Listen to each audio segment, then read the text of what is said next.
Hello, students. So today I'm going to be going through the um, our artificial selection PowerPoint today. Uh, I am then going to go through the artificial selection article and kind of give you instructions from that. So since I guess this is meant to be the intro video, I'm not going to talk too much about like the dogs, but um, we're going to have a discussion about the different dog breeds, why they are. And so the other one is the GM nose, is what I called it. And so this is the modern farming.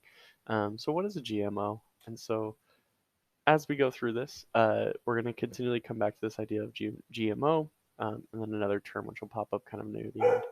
So uh, the average chicken in 1950 weighed about 2 pounds, and as they have gone through time, these chickens have gotten bigger and bigger and bigger, as you can see here. And so some things that the humans or farmers, I guess, have done to influence the weight of chickens is they've done some breeding as well as steroids and stuff like that within their feed to make sure that they are um, uh, growing as big as they can get them. All the veggies that we eat as well, or at least a lot of the veggies that we've eaten as well, have been bred uh, for different purposes. So, for instance, we have this wild mustard plant. These are all strains that have been taken from this wild mustard plant. So we have um, kohlrabi, we have kale, broccoli, Brussels sprouts, cabbage, cauliflower. We have all these different things, and then these were the traits that are the genetics of the wild mustard plant. In your genes or your genetics, you have these things called traits, and so in these traits, uh, or excuse me, these were the vegetables that pulled from the wild mustard plant. So the kohlrabi pulled the stem trait from the wild mustard plant. And you can kind of see it here as well. The kale pulled the leaves, and so the leaves are a little bit bigger in this end. The broccoli pulled the flower buds and the stems, and so on. It goes on and on from what we see today. So all of these veggies that you might encounter on your daily life ended up or started as a single strain. We've kind of adapted them as we've gone through time. So this is called artificial selection. This is when we select certain desired traits from an organism, such as size, like with the chickens. We wanted them to be bigger, so we bred chickens based on their size to get them to be bigger and bigger and bigger. Um, in the hope that the offspring will inherit the desired trait. So, for instance, if I had a dog and I wanted a shorter, like a thing, or let's think a cat, like a miniature, what are they called? A munchkin cat, munchkin kitten, the ones with the tiny little legs. Let's say I wanted to breed specifically for them. I would pick uh, a male and female that had short, stubby legs, and I would let them breed together. And so their offspring would potentially have shorter legs down here.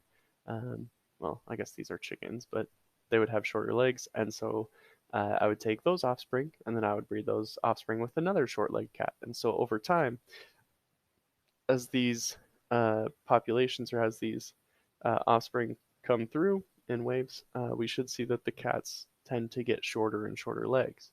And so that would be artificial selection. And so here's a video that we'll watch in class about that. It talks about it with dogs. But yeah.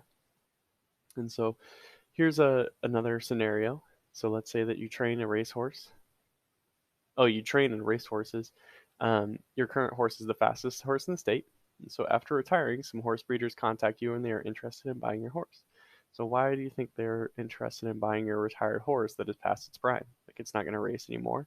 So why would they be interested in that?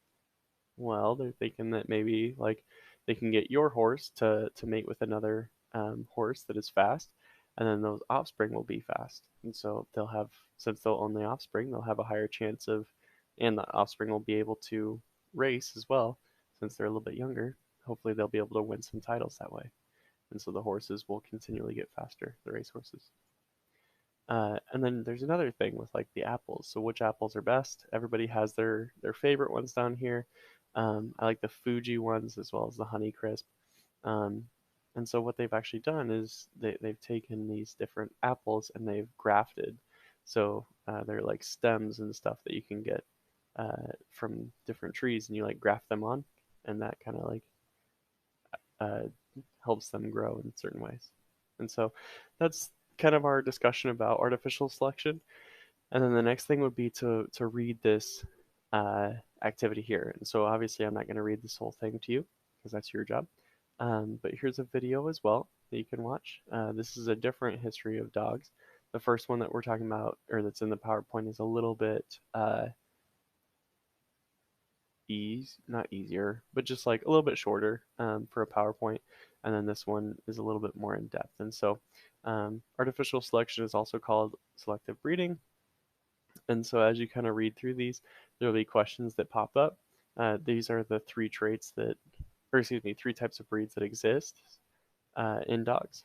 And then as you get all the way down here, now you have the questions. And so answer these in your science notebook, or you could click File, make a copy.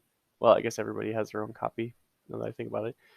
You could come in here and you could answer underneath in a different color if you wanted to. So change the text color to anything. So if I were to answer here, I'll go, hello, and I type answer that way. So you can do that. Or you can make a text box, insert table 1, and then type your answer in there. So those are the ways that you can do that. If you have any questions, I'd be happy to help you out. But we will be synchronous today as well, and we'll be synchronous every day for the rest of the year. So if you have questions, let me know. I'd be happy to help you out. Have a good day.